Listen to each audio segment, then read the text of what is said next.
Hi, I'm Rachel Silvio, and this signal transduction presentation is about G protein coupled receptor signaling for Chem 530.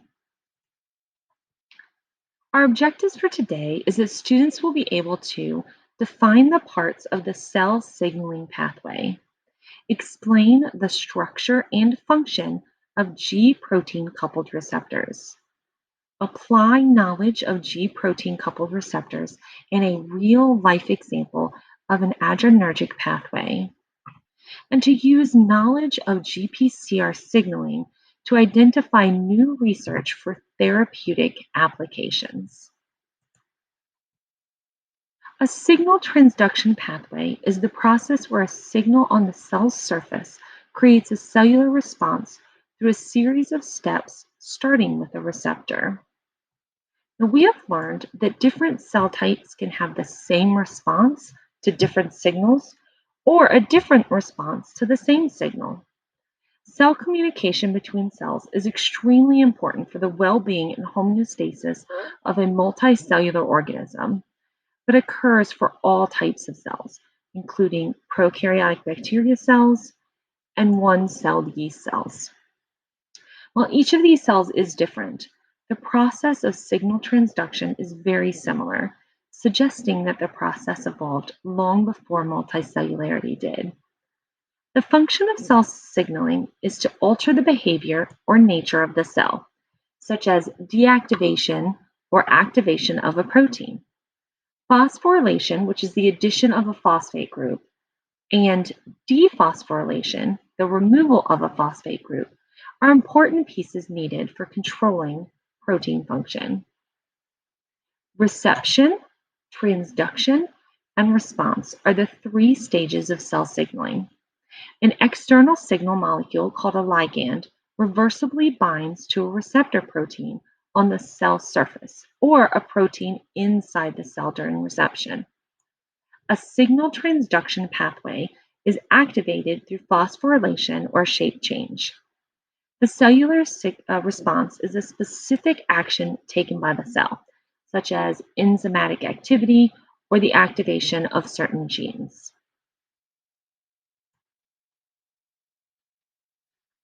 Now, the binding of a ligand and protein is specific in size, shape, charge, even hydrophobic versus hydrophilic character in all organisms, and even cell types in multicellular organisms, sort of like an enzyme-substrate reactions. The ligand is the primary messenger, and it binds to the receptor. If the ligand is hydrophilic, meaning loves water, the messenger will bind to a receptor in the cell membrane, and receptors on the surface of the cells will respond to the water-soluble ligands as they cannot pass through the cell membrane without help. If the primary messenger is hydrophobic, which means fears water, then the messengers will bind to intracellular receptors because they can move through the cell membrane. G protein coupled receptors, receptor tyrosine kinases, RTKs, ligand-gated ion channel receptors, and nuclear hormone receptors are the four types of membrane receptors used in signal transduction pathways. After reception, transduction occurs. Transduction is usually multiple steps that allows for amplification of a signal and involves multiple proteins and smaller molecules or ions acting as secondary messengers.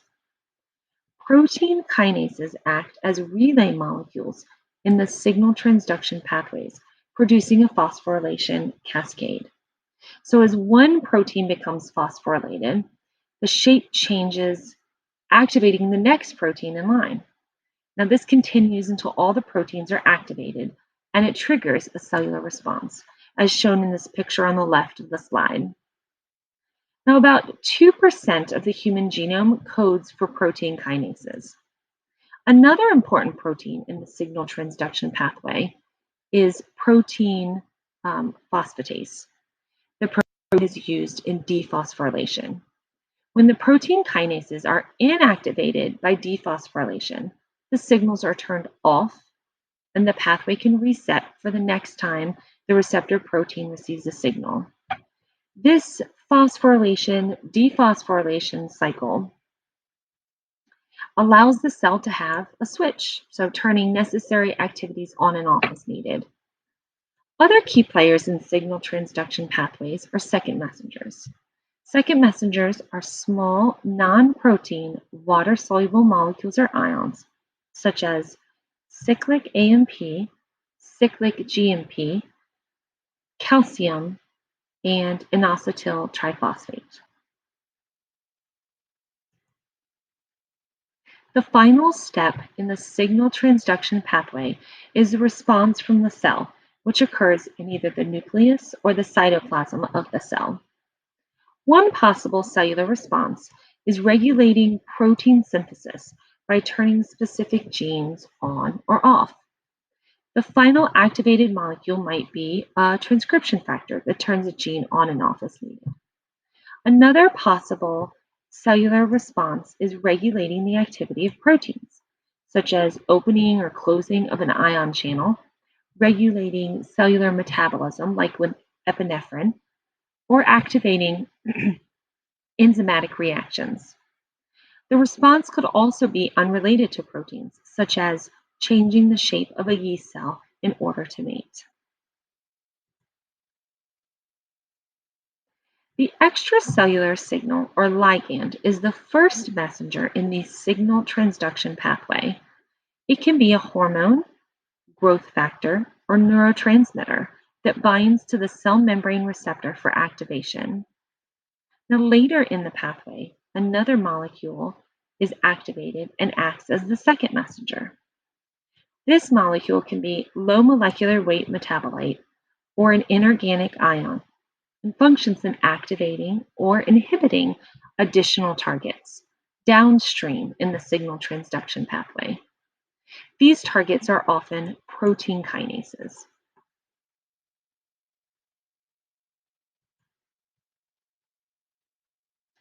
A G protein coupled receptor is an integral protein with 7 helical domains called heptahelical that go through the cell membrane with heterogeneous amino and carboxyl termini. GPCRs work with a G protein, rotating between the active and the inactive form during signal transduction. Now, the receptor protein has a signaling molecule binding site on the extracellular, the outside, where a ligand such as epinephrine can bind. When GDP is bound to the G protein, the G protein is inactive. But when epinephrine or another signal molecule binds to the G protein coupled receptor, it is activated and changes shape. The receptor protein binds to the G protein, causing GTP to replace the GDP, which then activates the G protein, causing it to separate from the receptor protein. The G protein will bind to the effector enzyme or ion channel, activating that enzyme and triggering a cellular response.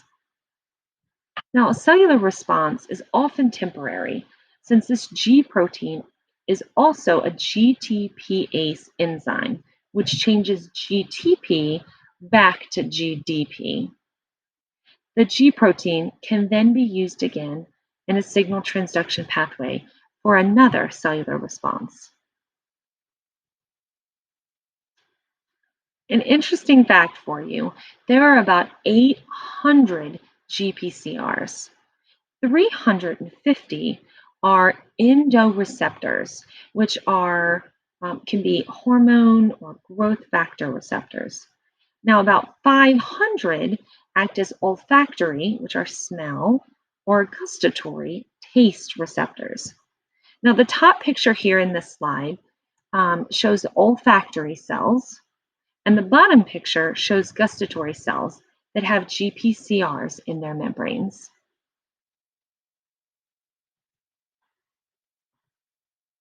Now, when referring to epinephrine and norepinephrine, we use the term adrenergic.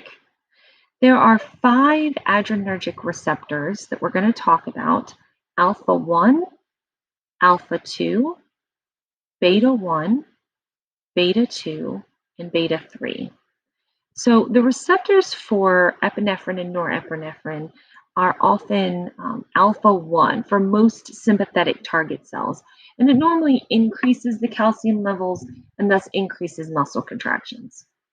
Now, alpha 2 is for gastrointestinal tract and the pancreas. Beta 1 is for the myocardium of the heart and for the kidneys. Beta 2 for smooth muscle, vascular tissue, and liver. And beta 3 for adipose or fat tissue. Beta receptors generally alter metabolism, such as breaking down glycogen and fat. So let's look at an adrenergic pathway as an example of GPCR signaling. So when the GPCR is activated by the epinephrine, we're going to specifically look at a GPCR that is the beta adrenergic receptor here. So this epinephrine, which is the ligand, will bind to the beta adrenergic receptor. It will change the shape, often with the large outward movements of TM5 and 6 cytoplasmic tails, affecting its interaction with the associated G protein. And that G protein is called heterotrimeric because it is made of 3 subunits: alpha, beta, and gamma. So GPCRs act as guanosine nucleotide exchange factors that will assist in switching the GDP to GTP on the G alpha of the inactive trimeric G protein. And that G protein is in green on the picture here. So this causes the signal to be transmitted from the activated G protein to an effector protein. And the effector protein here is in blue. It's the adenylyl cyclase. Now, because the G alpha protein acts like a switch, it's also called a stimulatory G protein, or GS. So you'll see in the picture it labeled as GS alpha. The GDP that dissociated from the G alpha protein is then replaced with GTP, causing the G alpha to leave the G beta G gamma from the trimeric G protein complex and go to that adenylyl cyclase, which then causes its activation. So the adenylyl cyclase is another membrane protein, but the active site on this is on the inside of the cell in the cytoplasm. This now causes adenylyl cyclase to make a second messenger, cyclic adenomonophosphate, which is CAMP, from the ATP. So the bound G alpha then converts the GTP back to GDP, becoming deactivated, and then it leaves the adenylyl cyclase, causing the cyclase to be inactive once again. The inactive G alpha now joins with the other 2 parts of that G protein, the G beta and G gamma, becoming usable again once another ligand binds, and the process can start all over again. So, but what happens to the rest of the cellular response past the CAMP? So in this case with epinephrine, the CAMP will activate a protein called the CAMP dependent protein kinase. It's also called protein kinase A, or PKA. So this activation causes the phosphorylation of serine or threonine residues of certain proteins, such as glycogen phosphorylase B kinase. And this activated kinase will then prepare stored glycogen in muscles and liver to break down for energy.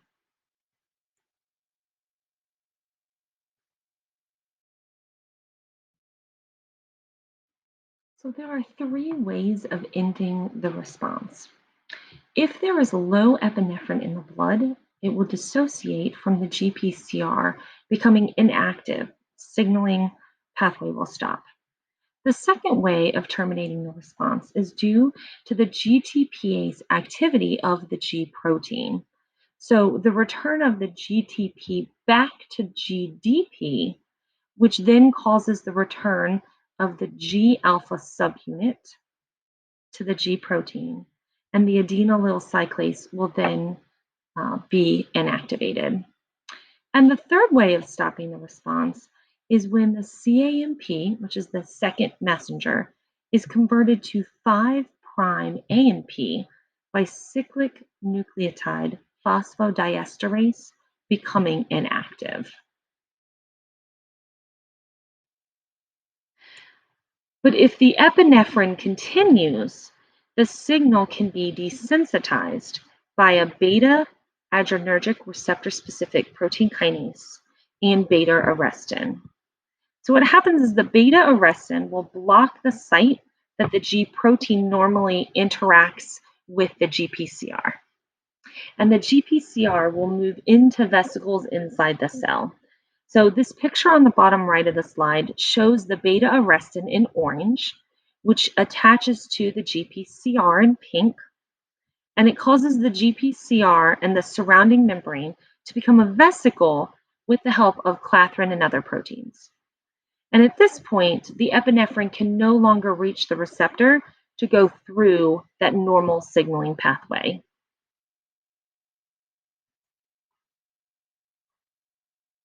So as of 2017, there were 134 GPCRs that were used as targets for approved drugs in the United States.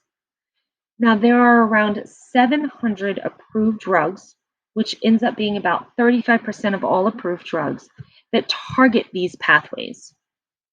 So GPCRs are the largest family of proteins that have drugs that target them, most of which are small molecules and peptides.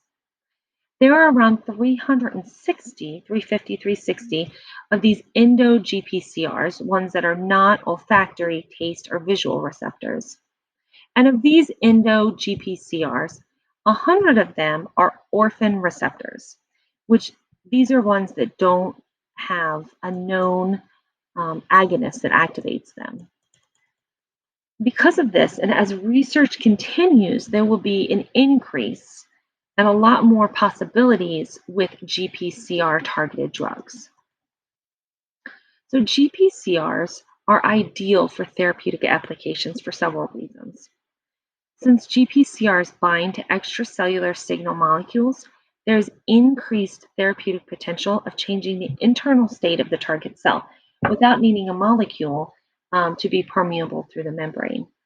Also, GPCRs influence so many functions within the body, from smell to vasoconstriction, that there are so many applications of these therapies.